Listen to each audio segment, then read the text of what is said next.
Denise Cariesta nangis hamil di luar nikah, pasrah dibilang dapat karma. Denise Cariesta hadir dengan berita menggemparkan. Pasca mengaku jadi selingkuhan RD selama 4 tahun.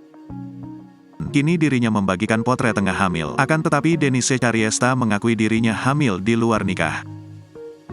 Dia sering telpon aku selama hamil ini, ucap Richard Lee. Dia sering telpon aku jam 4 pagi, nangis dia nggak ada temen, sambung Richard Lee. Ini mau nangis lagi, timpal Denise seraya menghapus air matanya. Denise Cariesta mengaku hamil anak dari seseorang berinisial JK. Denise Cariesta terima bila kondisinya kini disebut karma. Kalau dibilang karma ya jujur gue terima, karena ya perbuatan gue yang dulu tidak dibenarkan juga, tutur Denise. Denise Cariesta mengatakan dirinya mau bertanggung jawab. Kalau dibilang karma ya gue terima dan gue juga doa sama Tuhan gue bilang, kalau misalkan emang ini karena karma gue ya enggak apa-apa.